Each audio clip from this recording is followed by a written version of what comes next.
un petit point, on a parlé, je ne sais pas si vous avez vu le terme que j'ai employé ou dans les communications qu'on fait autour de Zeneca, on parle beaucoup de Green Advocate.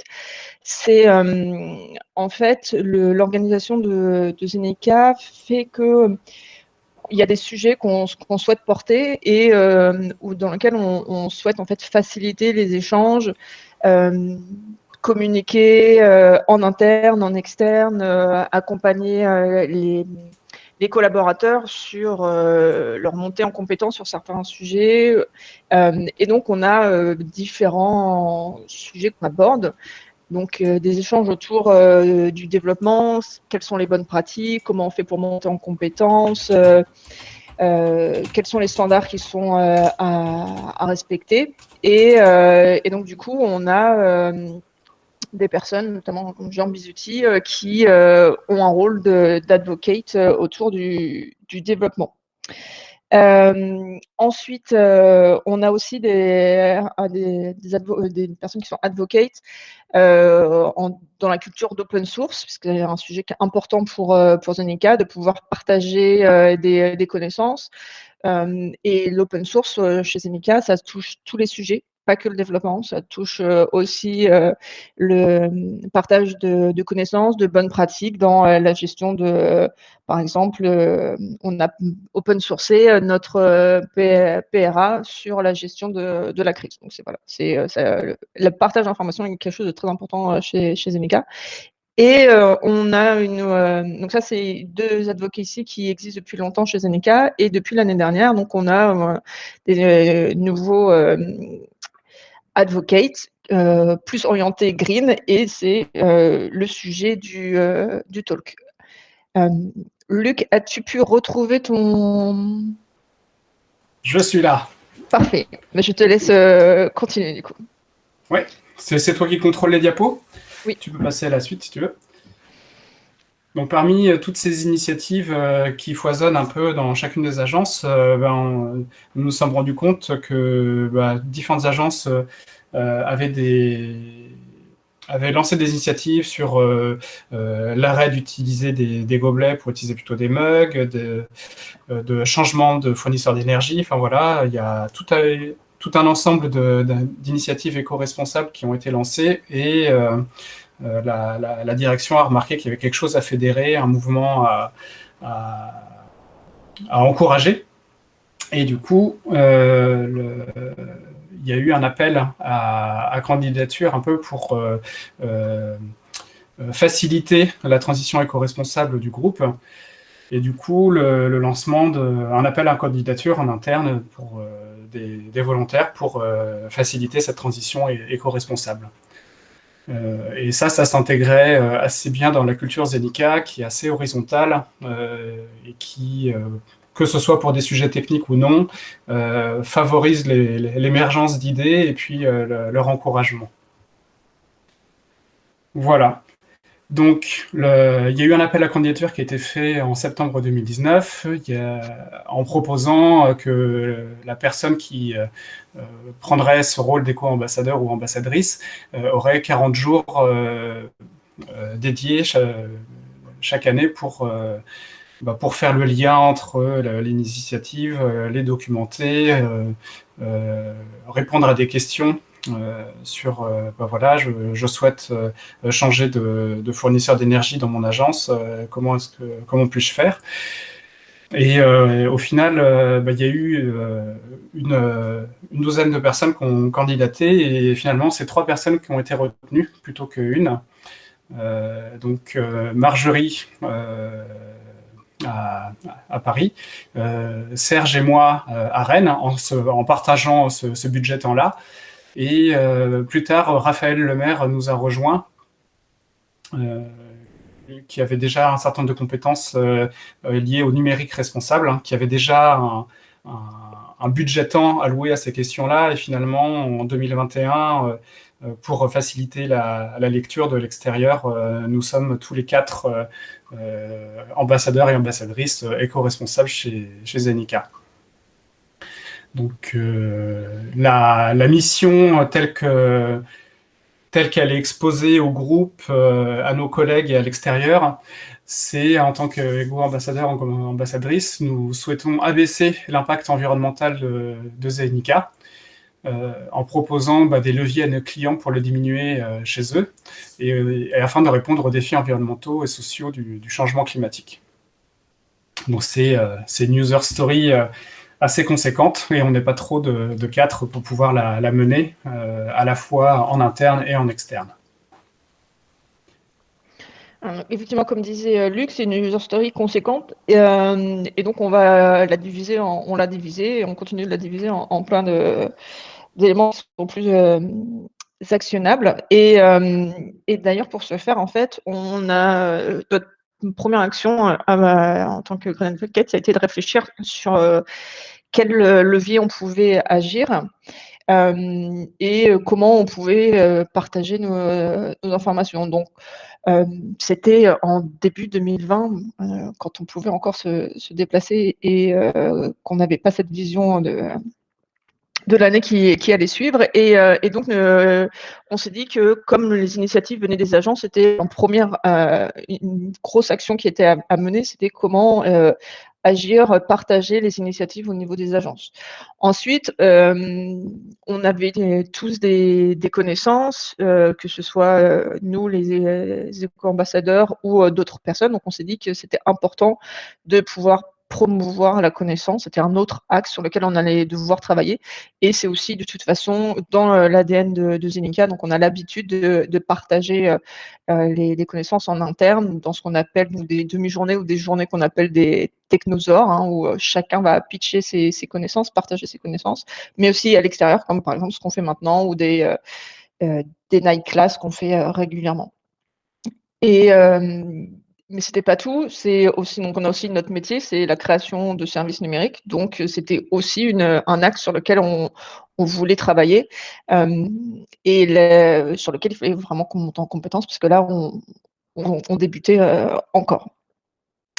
Donc on a fait quoi? On a fait le tour des agences, que ce soit virtuelles ou physiques. On a partagé les bonnes pratiques. Par exemple, à Rennes, ils étaient et à Nantes, ils avaient déjà choisi de passer chez Enercop, qui est une coopérative de production d'énergie. Par exemple, il y avait des agences comme à Lille où, au lieu d'avoir une poubelle standard pour les mégots, ils travaillent avec une entreprise qui va recycler correctement les mégots. Il y a aussi une initiative levée par Luc, notamment à Rennes, sur l'organisation d'un hackathon autour du vélo et du numérique, qui était début février. Après, il y a des actions qui n'étaient pas liées à l'IT, mais voilà, la sensibilisation sur le fait que on peut bien manger sans viande pendant une semaine. Donc là, c'était vraiment tout le monde partageait ses recettes, c'était très convivial, c'était sympa. Et même avant ça, en fait, il y a des personnes qui ont fait des talks en extérieur, notamment en TEDx à Annecy. Voilà, l'objectif, c'était vraiment de partager toutes les bonnes pratiques, quels sont les trucs, astuces pour limiter l'utilisation de globulés en plastique ou même en fait on accueille beaucoup d'événements, donc quels sont les traiteurs qu'on peut utiliser qui ont une réflexion aussi bien sociale que écologique pour faire en sorte que par exemple ils amènent des saladiers, ils les ramènent voilà, au lieu d'avoir toujours plein de déchets. Voilà, c'était un ensemble de réflexions là-dessus et c'est comme ça que ça a commencé, plein d'énergie et voilà. Vraiment le début de l'année 2020, c'était recueil d'informations pour pouvoir créer une base de connaissances à partager au sein de Zenica. À côté de ça, comme je vous le disais, on avait un axe qui était basé sur qu'est-ce qu'on peut faire dans notre ligne de travail, donc dans la création de services numériques. Et là, on s'est formé. Donc, on a lu énormément de choses. On s'est beaucoup basé sur les publications de l'Institut du numérique responsable, de Green IT, toute la réflexion les publications de l'ADEME, évidemment, également. Là, on a commencé à voir aussi que la France était très en avance quand même sur ce qui se passe, et elle a une vision aussi de l'impact du Green IT qui est différente des pays anglo-saxons. C'est-à-dire qu'on a une approche plus systémique, en prenant en compte pas seulement l'impact du carbone, mais aussi qu'est-ce que ça a comme impact sur l'environnement, l'extraction des minerais, alors que dans l'approche anglo-saxonne, c'est vraiment orienté CO2. Et donc en plus de ça, en plus de toutes les lectures qu'on a eues, on a décidé de se former à travers les formations de Frédéric Bordage et du collectif greenIT.fr. Donc moi j'ai été formée à l'état de l'art du Green IT, comment on fait par exemple un ACV d'un système d'information, et Luc et Serge ont été formés à l'éco-conception responsable des services numériques. Quelles sont les pratiques auxquelles on doit penser lorsqu'on crée un logiciel pour faire en sorte qu'on limite son impact. Ça, c'était en mai l'année dernière, et après, on a commencé à essayer de voir ce que ça donnait quand on faisait en vrai. Donc nous, on a testé en interne sur différentes applications. Voilà les pratiques qu'on avait appris lors de nos formations. Donc l'objectif, c'était de voir les difficultés, toute la réflexion qu'il y a à avoir lorsqu'on arrive, parce que ça peut être une des demandes que peuvent faire nos clients, c'est voilà, on a un service numérique, essayer de réaliser ce qu'on appelle une analyse de cycle de vie, et quelles sont toutes les étapes à réaliser pour tester ça. C'était très constructif. Et ça a été un de notre travail de l'année dernière, et essayer de voir ce qui se passait. Et donc on s'est rendu compte aussi que fallait, on se posait plein de questions, il fallait réussir à récupérer énormément d'informations, et surtout on s'est rendu compte qu'on n'était pas les seuls à vouloir changer, et ça c'est sympa. Donc on s'est dit qu'il y avait 2 axes toujours pour récupérer l'information. Donc comme le disait Luc au départ, l'initiative, elle est venue aussi du fait qu'il y avait déjà pas mal de choses qui se passaient dans les agences, et donc c'était important pour nous de garder cette dynamique à l'intérieur de Zenica, de faire en sorte qu'on ait cette vision de toutes les personnes qui sont intéressées, et que tout le monde ait la vision de toutes les personnes qui sont intéressées par ce sujet, pour encore une fois que l'information circule, et que tout le monde monte en compétences en parallèle. À côté de ça, on a beaucoup échangé avec notamment des entreprises qui sont dans le même secteur que nous, comme Octo ou Microsoft ou Rocket Labs, pour voir en fait quelles sont les actions qu'ils ont déjà mis en place. On est dans vraiment un moment charnière, il faut agir rapidement, et toutes les bonnes idées qui viennent de l'extérieur, faut réussir à les prendre, à les connaître pour savoir. Donc on a aussi découvert Common, qui est une coopérative qui loue du matériel informatique avec une idée de les faire durer le plus longtemps possible. Donc Luc reviendra là-dessus. Voilà, des réflexions, comme je disais, sur nos fournisseurs, notamment de l'électricité. Et après, on a eu la chance de découvrir au début donc la fresque du numérique, qui est l'équivalent de la fresque du climat, mais vraiment orientée sur le numérique, donc de la tester. D'échanger aussi avec des personnes du magazine de Kaizen qui ont leurs locaux juste à côté de nous à Rennes. De ça est née une aventure aussi assez impressionnante qu'on verra par la suite.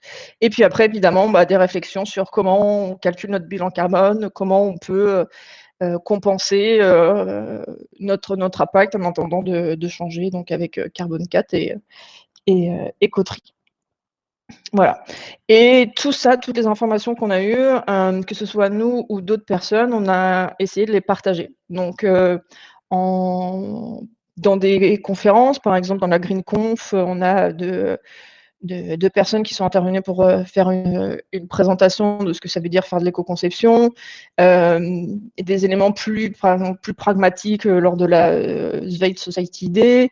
Comme je disais, il y a eu des remote class ou des night class sur que ce soit le low-tech, un challenge d'ICA, comment est-ce que je fais pour faire baisser mon site pour qu'il fasse uniquement 10 kilo-octets. Mais aussi, on a essayé de toujours. L'objectif, c'est de donner de l'information. Hein, on en a récupéré beaucoup ailleurs et qu'on a appris, donc on veut aussi rendre l'appareil. Donc, avec des publications sur notre blog ou même sur le blog de greenIT.fr. Donc, Luc a publié un article sur comment visualiser, ça veut dire quoi sans ordinateur, ça produit quoi, ça a quoi comme impact dans le réchauffement climatique. Et notre gros chantier de l'année dernière, c'est donc dans la partie partager l'information, c'est qu'on a travaillé avec le magazine Kaizen pour rédiger un hors-série sur le numérique responsable. Ça veut dire quoi? Qu'est-ce qui se cache derrière tout ça?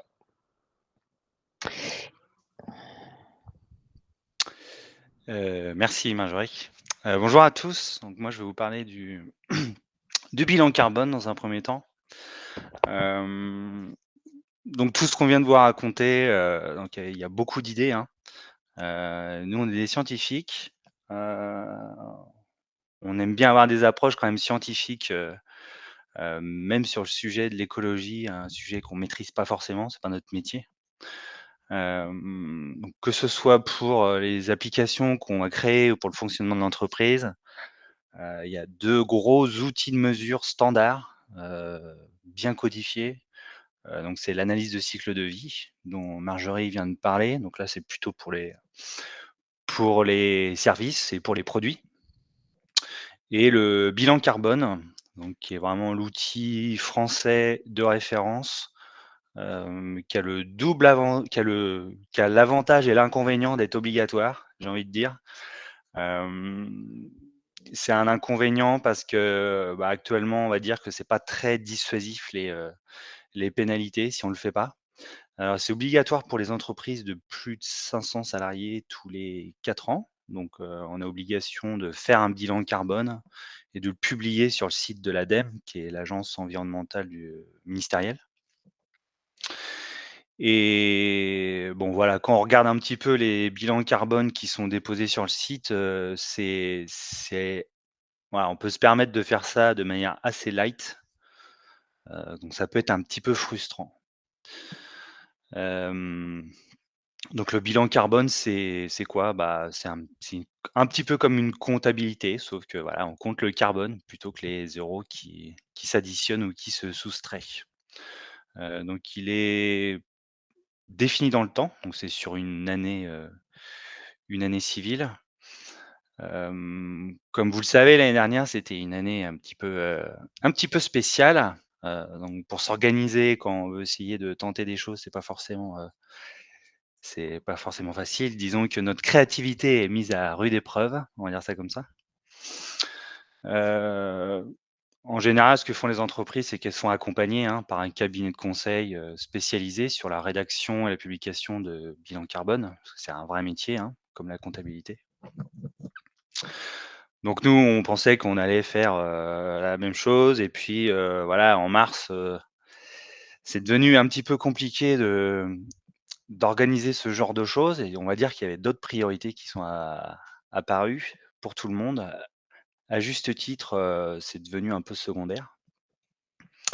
Néanmoins, on avait quand même vraiment envie de commencer à avancer sur ce sujet, parce que c'est un sujet très structurant et assez riche en enseignements. Voilà, enfin, très concrètement, moi, avant de mettre le nez là-dedans, un gaz à effet de serre, bon, je suis pas forcément très certain de savoir ce que c'est et puis comment ça se compte. Je dis pas que maintenant je suis devenu un expert sur le sujet, hein, mais c'est un petit peu mieux. Mais comment on peut faire ça sans budget? Alors ça c'est assez intéressant. Donc effectivement, il y a des calculateurs en ligne, donc il y a des outils qui nous permettent, voilà, pour une entreprise, pour un particulier, pour un service, pour une appli mobile, de calculer un petit peu l'impact environnemental. On en a trouvé un qui nous plaisait pas mal, c'est le calculateur entreprise de Good Planet. Good Planet, c'est la fondation de Yann Arthus Bertrand, donc journaliste, photographe, très connu et assez impliqué sur les sujets environnementaux et qui met à disposition 3 calculateurs. Donc il y a un calculateur particulier, un calculateur entreprise et un calculateur pour les événements, les conférences. Donc c'est mis à disposition à titre, gratuit. Ce que moi perso je trouvais intéressant dans ce calculateur, c'est que de 1, il avait l'air accessible, de 2, il avait l'air assez complet. Ouais, il avait l'air, parce qu'il y a beaucoup de questions, quoi, en gros. Et puis chaque question, il y avait 2 manières d'y répondre. Soit on a l'information directement, par exemple, combien, votre agence, vos locaux, ont consommé d'énergie sur une année. Donc ça, on regarde les factures, en gros. Soit pour diverses raisons, on n'a pas accès à ces informations directement et donc il y a des questions un petit peu alternatives. Donc par exemple, sur cette question, on va vous demander la superficie de vos locaux et éventuellement votre code postal. Et donc avec des approximations, on va quand même pouvoir avoir un résultat approché. Donc voilà, on allait à la pêche aux informations, à l'été 2020. Donc on a regardé un petit peu les factures. On a demandé à nos collègues, leurs habitudes de transport sur, domicile travail. On allait chercher tout un tas d'informations sur les déplacements professionnels, sur, les notes de frais pour voir un petit peu, où se cachait un petit peu le carbone. Pour que ce soit plus simple aussi, on a limité vraiment le scope de cette expérimentation à l'agence de Rennes. Parce que c'était quand même plus facile d'avoir un résultat rapide sur un environnement, géographique, plus localisé. À l'agence de Rennes, c'est en gros 40 à 50 personnes, donc c'est 10 fois moins que la totalité de Zenica. Ça nous semblait plus simple pour obtenir un résultat rapide. Alors, qu'est-ce qui est sorti de cette petite dizaine d'heures de travail? On n'a pas vraiment été déçus du résultat, parce que c'est un petit peu ce qu'on pensait, mais le fait d'avoir une confirmation, c'est vraiment intéressant. C'est que on a 70 de notre impact environnemental de l'agence de Rennes qui se situe dans les équipements informatiques, donc que ce soit pour les collaborateurs, les formations, voilà, les PC qu'on achète et puis, les véhicules de fonction. Voilà. Donc c'est une année covid, hein, donc il y a pas beaucoup de gens dans les bureaux, il y a pas beaucoup de déplacements professionnels. Néanmoins, hem, en numéro 2 et en numéro 3, en termes de postes de d'impact environnemental, on est très, très en dessous puisque énergie, on est à 17 et déplacement, on est à 12. Donc ce qu'on a retenu vraiment de cette expérimentation, c'est qu'il fallait qu'on travaille vraiment sur le matériel qu'on achète. Pourquoi est-ce on en était déjà arrivé un petit peu à cette conclusion par nous-mêmes? En fait, on a fait la formation, éco-conception et Green IT. Assez rapidement, quand on met le nez dans ce sujet, on voit bien que c'est la fabrication du matériel qui a l'impact, en pole position, j'ai envie de dire. Donc c'est pas étonnant que, voilà, nous, en tant que créateur de services numériques, notre propre matériel soit en tête. Marjorie, si tu peux passer là-dessus. Ouais, alors. Donc, le bilan cette année 2020, c'est au final, beaucoup d'actions, pas mal, d'actions qu'on n'avait pas forcément, anticipées, au début d'année. Et puis, pour être très honnête, mars-avril, ça a été un petit peu compliqué. Donc, voilà, vous pouvez voir un gros trou sur cette timeline en mars-avril. Il s'est pas passé grand-chose. Donc c'est vraiment un mélange d'actions en interne, donc la réflexion sur nos achats, ce dont vous avez parlé Marjorie, et puis, tout de suite essayer de s'ouvrir à l'extérieur, faire quelques interventions dans les agences, chez des clients. Donc, présenter un petit peu les grandes notions du numérique responsable, chez nos clients, de manière assez systématique. Dès qu'on apprend quelque chose, dès qu'on expérimente quelque chose, essayer de capitaliser là-dessus en interne, donc soit par une base de connaissances, soit en externe, donc par la rédaction d'articles de blog, voilà, de manière très transparente. Le bilan carbone, c'est quelque chose qu'on ne connaissait pas, voilà, donc on a décrit vraiment de manière, j'espère honnête, notre démarche et comment on s'y est pris pour essayer d'avoir un résultat et puis essayer de le challenger. Donc si vous voulez en savoir plus, je vous invite à aller voir l'article de blog sur le sujet.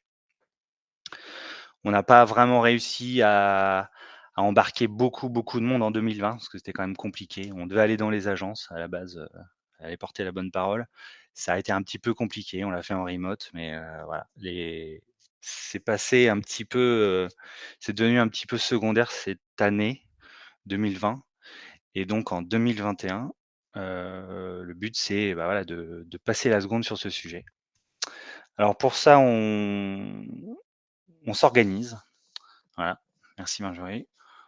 On s'organise, alors évidemment en bons agilistes, on fait un Trello et puis, on met beaucoup de choses dedans et puis, ça bouge pas vite et puis on se rend compte qu'il y a trop de choses. Hem, c'est vraiment essentiel pour nous de centraliser tout ce qui se passe. Donc vraiment de la gestion des gobelets aux formations qu'on vend. Nous, on est vraiment les garants, j'ai envie de dire, de tout ce qui se passe chez Zenica. Heu, qui a un qui pour lequel la question environnementale se pose. Voilà. Donc à terme, notre rôle va être un rôle de facilitateur, aller chercher des gens, faire en sorte qu'il y ait des interactions qui se créent. S'il y a un outil qui s'appelle Power API, qui est développé à l'INRIA de Lille et qu'il se trouve que notre directeur d'agence de Lille connaît, une des personnes qui développe, cet outil et que d'autre part, on a un développeur, à Brest pour un client qui utilise cet outil et si on se dit que ça peut être une bonne idée de se faire rencontrer les uns et les autres, nous, notre rôle, c'est vraiment de savoir qu'il y a des connexions à brancher et faire en sorte que ça se passe. Voilà. Et comme vous avez pu le voir sur le slide précédent, on a quand même mis, on a quand même, on a quand même porté pas mal d'actions l'année dernière, ce qui est un petit peu normal, hein, sur une activité un petit peu émergente comme celle-là. Donc voilà, bah, par exemple, le bilan carbone, et puis toutes les actions qui sont quand même liées à l'organisation interne, hem, c'est quand même un petit peu notre rôle. Voilà, donc avoir un petit peu un regard sur, les achats, politique de rémunération, ce genre de choses. Mais on est vraiment dans la force de proposition. Voilà. Et donc 2021, le but c'est de passer à l'échelle, hein, sur tout ce dont on vient de parler. Alors passer à l'échelle à plusieurs niveaux, en interne, donc susciter des vocations, en gros. Un développeur front, un agiliste, quelqu'un qui fait de la data, qui fait de la sécurité, à ne se sent pas forcément, légitime s'il n'a pas été formé, voilà, s'il a pas il a peut-être envie peut-être qu'il se pose des questions individuellement, mais peut-être qu'il ne voit pas en fait ce qu'il peut faire à son échelle. Donc nous, notre rôle, c'est vraiment d'aller chercher ces gens-là et de les faire grandir et de profiter de leurs expertises individuelles pour défricher des sujets. Parce que, pour être honnête, il y a plein de sujets très, très techniques sur lesquels la phase environnementale n'est absolument pas présente, pour l'instant. Donc à nous de créer cette émulation et de la faire rentrer, dans le cadre notamment de l'offre commerciale dont Luc va parler tout de suite. Voilà.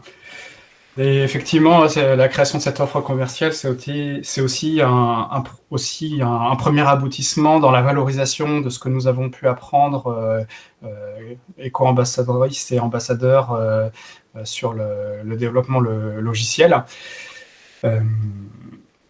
Après cette année d'expérimentation sur le numérique, mais aussi sur les sujets de la vie des agences, il était temps qu'on reprenne contact avec l'équipe commerciale pour savoir ensemble comment valoriser ces compétences nouvellement acquises. Et donc, il y a eu un premier travail d'acculturation un peu, d'expliquer en quelques mots à l'équipe commerciale quelles sont les problématiques liées entre le numérique et les impacts environnementaux et sociaux.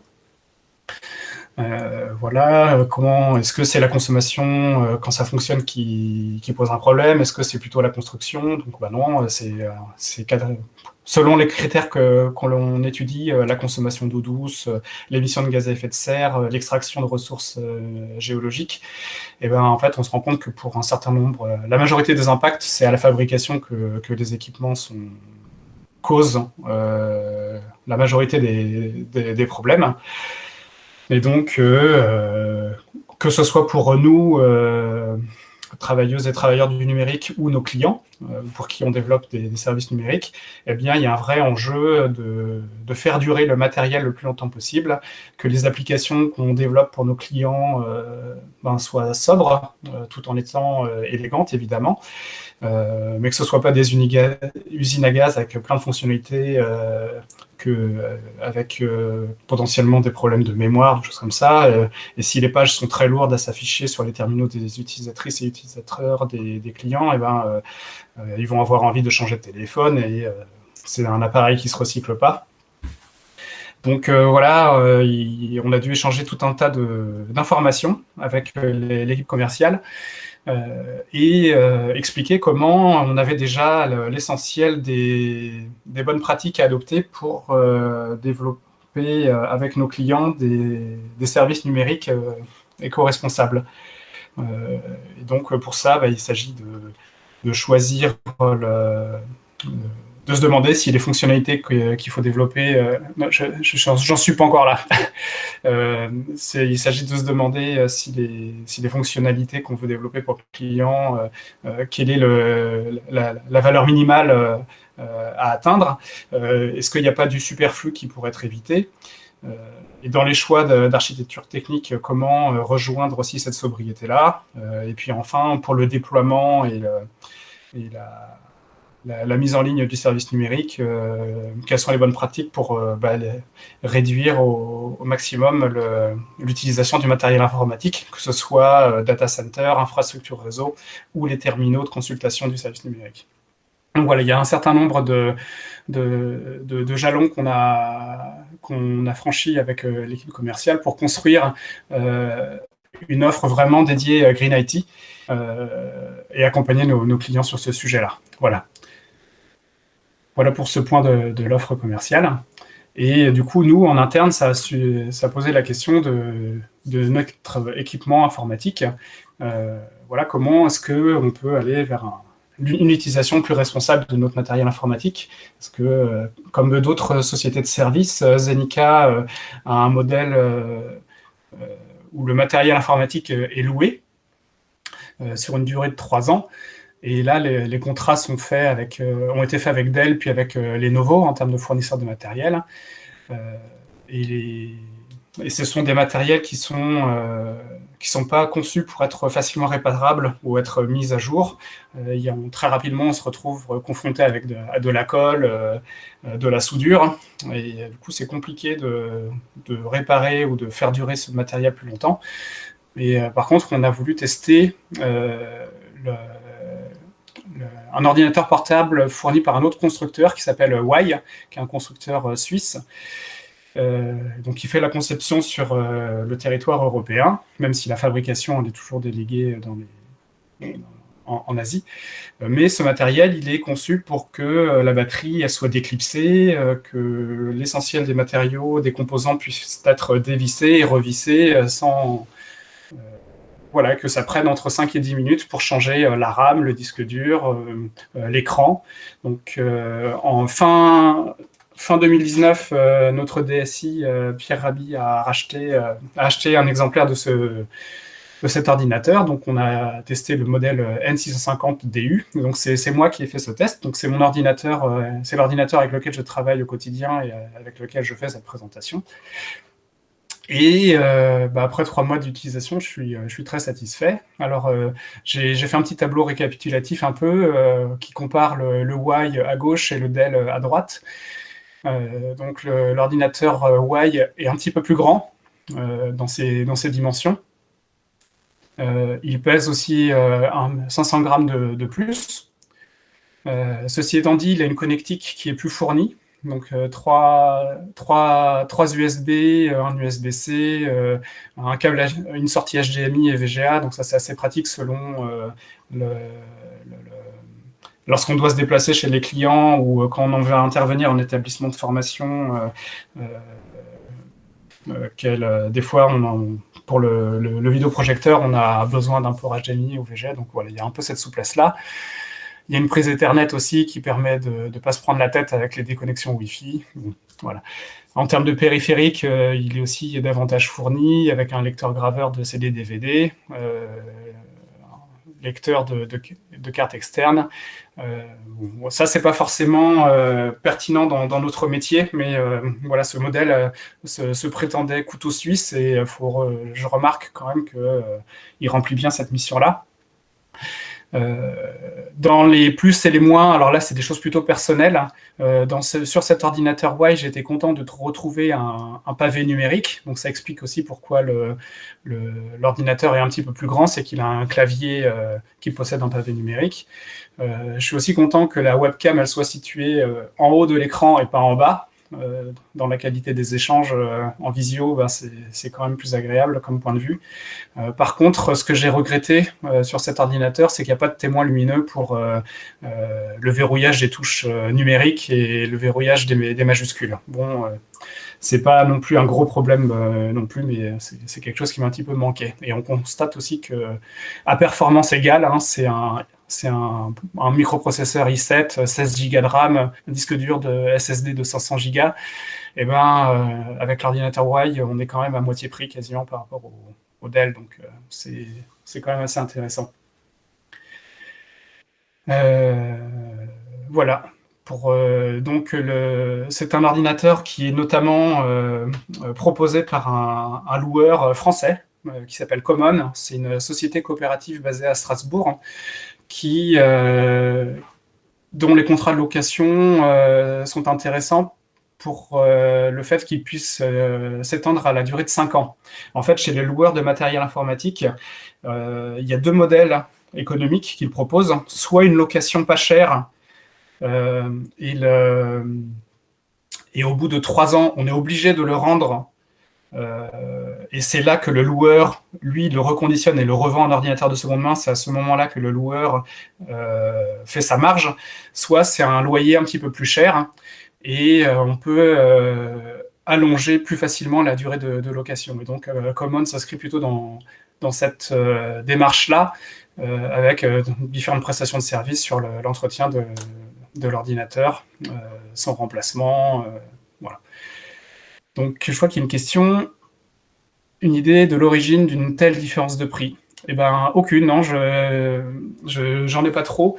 Peut-être sur le choix de certains matériaux. Alors, s'il y a un reproche que je pourrais peut-être faire sur l'ordinateur Y, c'est que quand j'ouvre ou que je referme l'écran, je sens une certaine souplesse dans le matériel qui me donne un peu un sentiment de matériel plus fragile. Alors que le Dell, lui, il est la coque de l'écran est en métal brossé. Donc j'imagine qu'il y a un certain nombre de choses comme ça, de choix qui ont été faits par Dell qui visent à donner un sentiment de solidité plus fort. Mais sinon, j'ai pas d'éléments sur la différence de prix. Je t'en prie, Kevin. Voilà, donc dans les différentes pistes qu'on a chez Zenica, alors l'idée c'est toujours de faire ça dans la douceur. Donc ça va être de proposer un ordinateur en plus. Donc là, les collaboratrices et collaborateurs peuvent choisir entre un Mac ou un PC. Et parmi les modèles de PC, on aimerait proposer rapidement un modèle issu de Y. Il y a pas mal de collaboratrices et de collaborateurs qui nous disent aussi, quand on leur dit, voilà, là ça fait 3 ans, il est temps que tu rendes ton ordinateur pour t'en acheter un nouveau, il y en a plusieurs qui disent, mince, moi j'ai tout mon environnement d'installer, il fonctionne bien, je vois pas de raison de le rendre, est-ce que je pourrais pas le garder plus longtemps? Donc là, on va pouvoir dire oui. Mais on veut aussi laisser la possibilité aux personnes qui le souhaitent de changer d'ordinateur au bout de 3 ans. Même ça sera peut-être sans doute un changement culturel à faire dans la durée, mais en tout cas, on ne veut pas frustrer ça pour l'instant. Et une autre piste, ça peut être aussi lorsque une personne rachète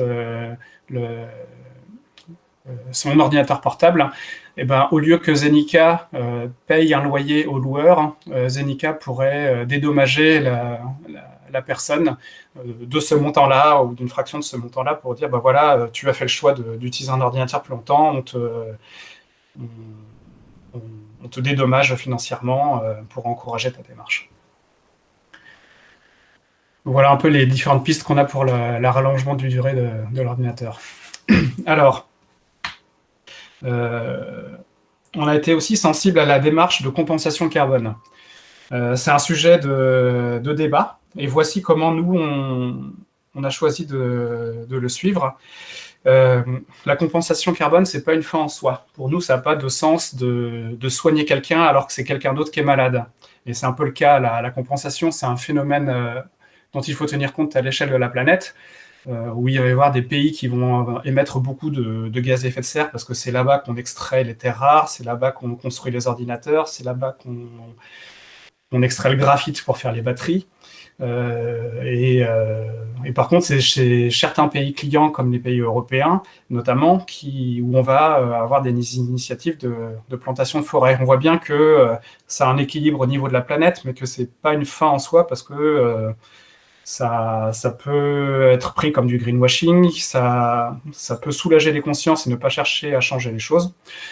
Nous, la façon dont on a actionné ce levier de la compensation carbone, ça a été on a vu qu'à l'échelle de Zenica, il y a 300 ordinateurs qui sont renouvelés tous les 3 ans.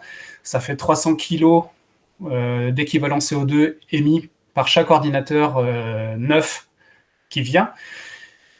Et si je passe un petit peu les calculs, ça fait donc 30 tonnes par an de gaz à effet de serre qui sont émises par le renouvellement de notre parc informatique. Et donc, pour compenser ça, sachant qu'un arbre séquestre environ 30 kg par an sur sa durée de vie, donc quand c'est une petite pousse et quand c'est un arbre mature, évidemment, c'est pas la même chose, mais utilisons cette moyenne-là quand même, ça fait que si Zenica investissait dans la plantation de 1000 arbres et que ces arbres poussent sur 20 ans, on arrive à compenser 7 cycles d'achat d'ordinateurs.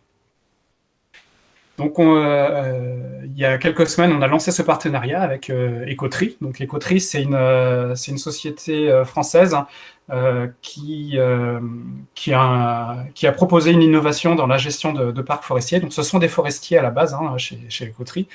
Et donc, ils proposent de réhabiliter des coupes rases de forêts ou des forêts non entretenues, ou alors de racheter des terrains pour les reforester. Il propose cette démarche-là de compensation carbone, sachant que c'est une façon de faire qui a a des intérêts au niveau de l'environnement. Voilà, on reforeste, on crée des puits de carbone. Mais en plus, ce bois, il ne va pas servir à faire du bois de chauffage, c'est du bois qui va servir à construire des meubles. Donc le carbone se retrouve piégé durablement pour faire des meubles. Et que ce bois est revendu à des constructeurs français, voilà, locaux. Donc il y a des vertus en termes d'économie sociale et solidaire à investir en fait dans des arbres de cette façon-là. Et ce qui est intéressant aussi dans le modèle économique, c'est que au bout de 20 ans ou 30 ans, lorsque l'arbre mature est vendu à ce constructeur de mobilier, eh ben, le fruit de la vente de ce bois est reversé à Zenica ou à la personne qui a acheté un arbre chez Écoterie.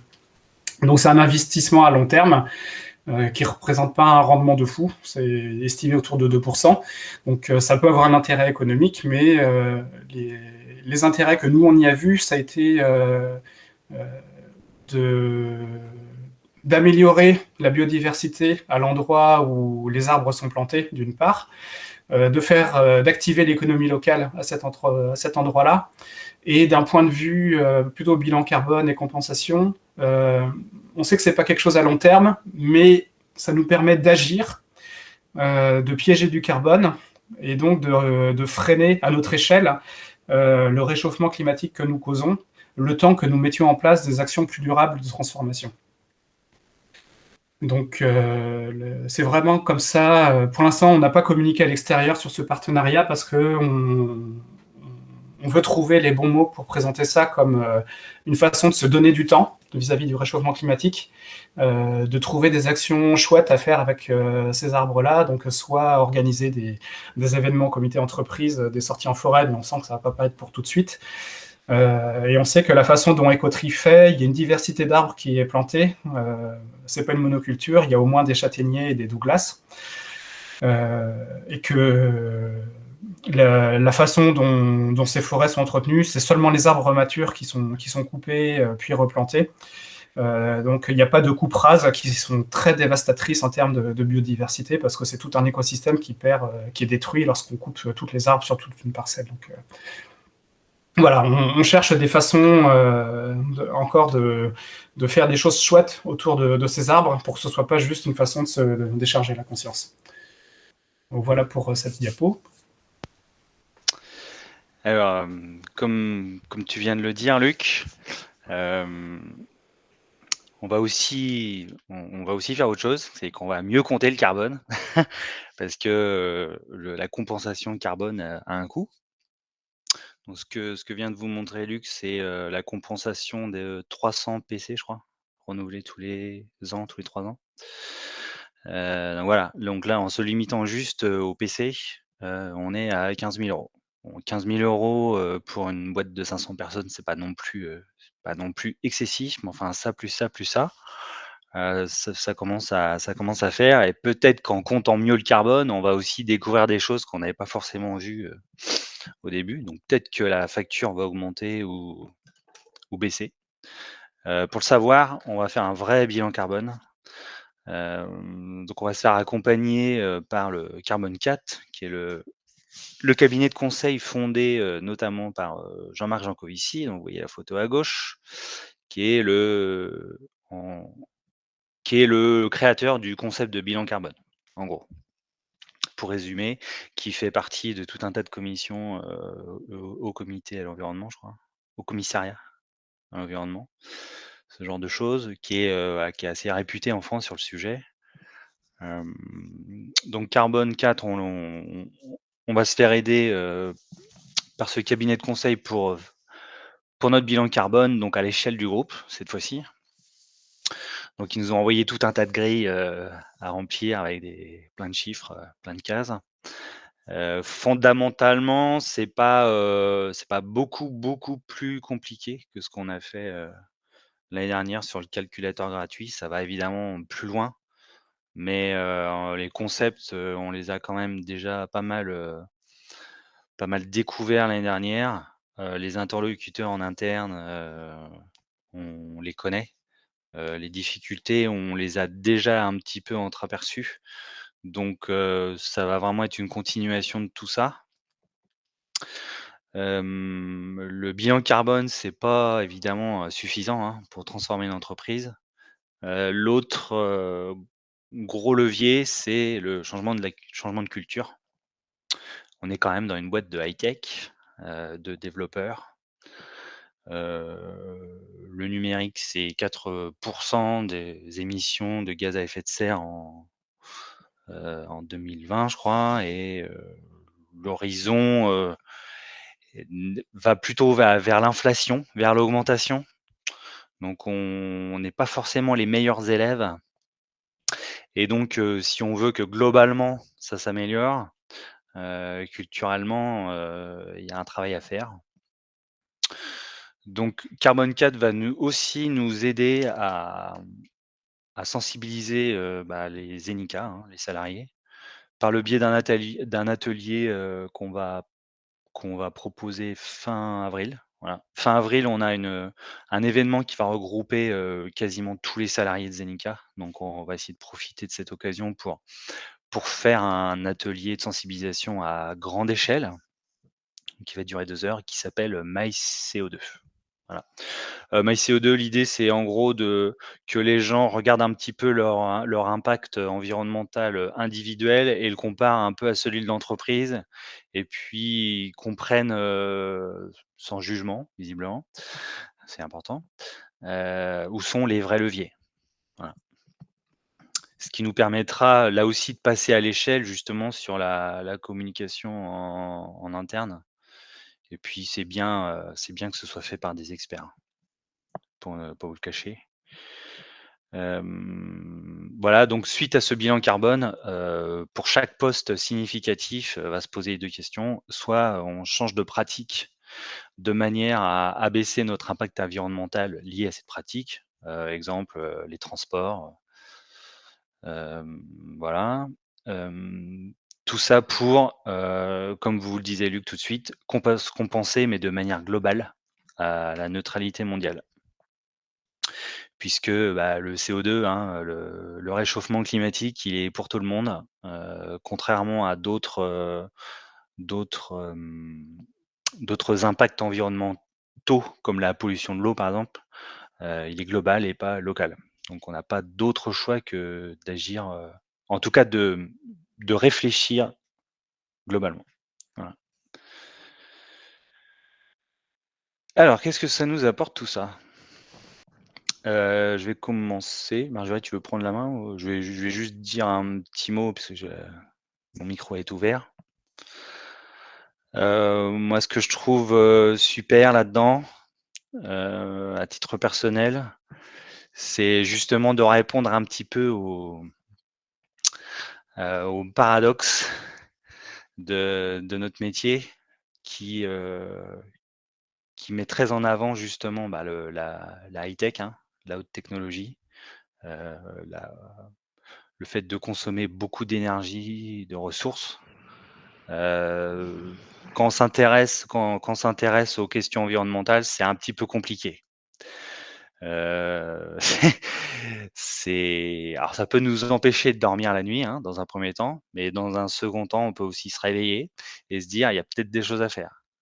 Moi personnellement, je trouve que c'est plus facile de travailler maintenant que je commence à avoir des débuts de réponse. Bon, ce ne sont que des débuts.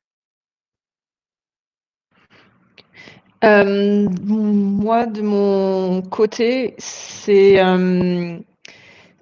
très proche hein, de ce que tu dis, Serge. Déjà, c'est aussi tous les échanges qu'on a avec même d'autres entreprises ou à l'intérieur de Zenica où on se pose des questions. Hein, c'est des questions moi, je suis coach agile normalement, donc c'est des éléments, des questionnements, des remises en question qu'on a avec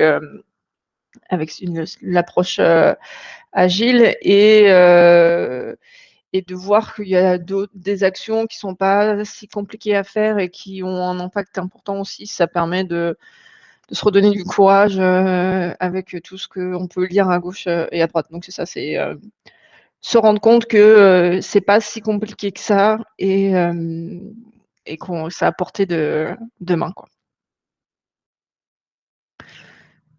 Luc, tu veux ajouter quelque chose? Je vais reprendre pareil, l'alignement entre les valeurs personnelles, le quotidien en tant que développeur, et puis dans les échanges qu'on a eu, déjà échangé tous les quatre avec Raphaël. Serge, on se connaissait parce qu'on était à l'agence, mais encore, ça nous a fait donner des échanges très intéressants. Et les discussions qu'on a pu avoir avec d'autres entreprises, Octo, qui est un concurrent en termes de métier, mais sur lesquels on se retrouve sur beaucoup de valeurs sur le numérique responsable, et voilà, on a pu organiser des rendez-vous avec les deux DSI ensemble pour discuter des pratiques, des actions à mettre en place. On a pu avoir aussi ce genre d'échange avec la PAPREC, qui propose des services de recyclage pour les collectivités et les entreprises, qui ont aussi une DSI assez conséquente à gérer. Donc j'ai trouvé ça super, je trouve ça super intéressant. Et puis la perspective de pouvoir aussi accompagner nos clients vers une réduction de leurs impacts, des impacts environnementaux de leurs services numériques, tout en conservant les atouts de notre métier, l'agilité, aller à l'essentiel, apporter de la valeur. Voilà. Retrouver cette cohérence, je trouve ça très, très, très intéressant. Et puis, ça nous a permis aussi de découvrir tout un tas d'initiatives qui sont faites dans les autres agences. Donc, ça, c'est quelque chose qui me plaît au quotidien. Donc, on en a fini. Si vous avez des questions, n'hésitez pas. En tout cas, merci d'avoir assisté à notre présentation. Donc, soit vous pouvez nous poser des questions maintenant, il est 13h, je sais ça, voilà, différentes personnes ont un peu faim. Donc, si vous n'avez pas le temps, n'hésitez pas après à nous contacter pour qu'on échange, ça sera avec grand plaisir.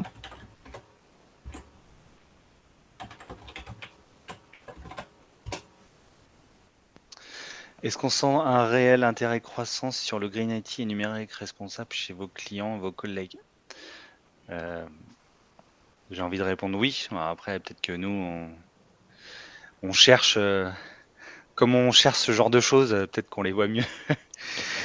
On est quand même il y a quand même plus de sollicitations, depuis un an. Enfin, je sais même pas s'il y en avait avant en fait.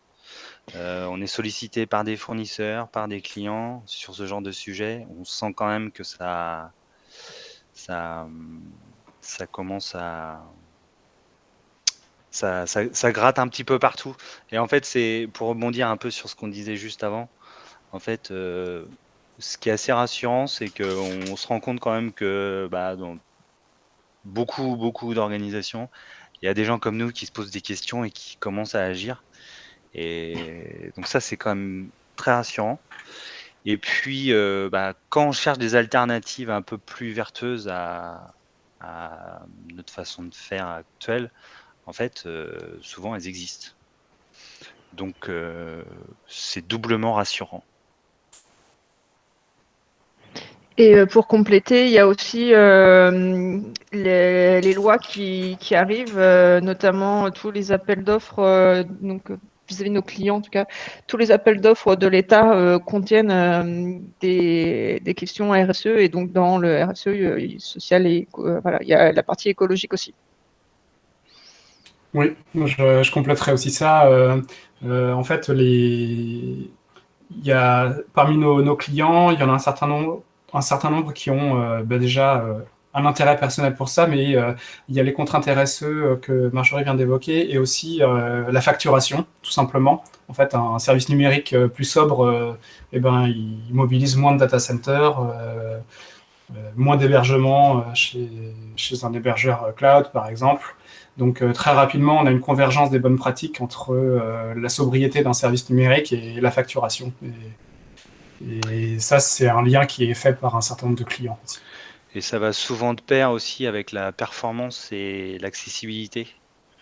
Pour avoir suivi la formation sur la conception éco-responsable de services numériques, c'est des axes qui sont un peu abordés de front au final. On essaye d'améliorer et l'impact environnemental et l'accessibilité et et la performance en parallèle, parce que finalement c'est un peu les mêmes réflexions et les mêmes outils, voilà, de mesure notamment. Il y avait une autre question sinon de Alex M qui est est-ce que c'est envisageable d'avoir du reconditionné dans une entreprise? Alors effectivement, il y a plein d'entreprises qui ont du reconditionné. Heureusement que les ordinateurs ne finissent pas tous à la caisse au bout de 3 ans. Dans notre domaine, c'est vrai que c'est un peu un acquis en fait d'avoir une machine qui est un peu rapide, qui est un peu comme il y a des commerciaux qui ont des belles voitures. Nous, on a un ordinateur, c'est notre outil de travail aussi. Autant, moi personnellement, je développe plus du tout et j'utilise principalement Chrome et puis des post-it. Et donc, mon ordinateur, je peux évidemment le conserver beaucoup plus longtemps que 3 ans, mais pour les collaborateurs qui développent, il y a par exemple malheureusement des frameworks qui demandent des puissances de calcul très avancées, où on fait aussi de la data analyse. Et dans ce cas-là, avoir un ordinateur qui est à la pointe du calcul, c'est l'outil de travail, quoi. Mais encore une fois, il y a plein d'entreprises qui font que de la bureautique et qui prennent des ordinateurs reconditionnés. Après, on a échangé avec certaines agences web qui, elles, fonctionnent avec du reconditionné via Back Market, par exemple. Mais c'est plus pour du web que du calcul intensif, quoi. Donc il y a d'autres, voilà. C'est juste pour dire qu'il y a aussi des sociétés de services dans le numérique qui fonctionnent avec du reconditionné, mais plutôt en mode achat que location. Faut juste pas perdre de vue non plus que ce que remontent les analyses de cycle de vie, c'est que le gros du problème, il est plus chez le terminal utilisateur que dans l'ordinateur du développeur. Bon, c'est un peu facile. C'est pas que ça nous dédouane du problème, loin de là. Mais si on hiérarchise, il vaut mieux quand même investir son temps dans le fait de concevoir des services numériques de manière sobre, puisque globalement, c'est très en haut de la pile. Voilà, le renouvellement des smartphones, des tablettes, des téléviseurs est vraiment de loin le plus gros problème. Et en général, il est lié soit à une obsolescence ressentie d'utilisateur, parce que les applications vont demander de plus en plus de ressources, donc au bout d'un moment, on se dit ça vient de mon smartphone, donc je vais le changer. Soit parce qu'ils se cassent et qu'on ne peut pas facilement les réparer, donc on les change et on les jette. Ou on les jette pas, et du coup, c'est aussi un problème. N'oubliez pas de recycler vos appareils qui sont dans vos... et ça me fait penser que je le fasse aussi dans vos tiroirs. Oui, il y a un certain nombre... Pardon, vas-y. Vas-y. Il y a un certain nombre d'associations qui existent, par exemple comme Envie, ENVIE, qui sont implantés dans différents départements, qui vont récupérer du matériel électronique, le reconditionner, et qui peut être revendu et réutilisé. Emmaüs le fait bien aussi. Ouais. Ils ont une boutique en ligne assez fournie. Si vous n'avez pas d'autres questions, je vous propose d'arrêter là. On a déjà dépassé de 10 minutes, donc je pense qu'on a tous. Encore une fois, n'hésitez pas à nous contacter avec l'adresse que Luc a mis, donc green re2en@zeneca.fr ou sur nos LinkedIn ou .com. Pardon.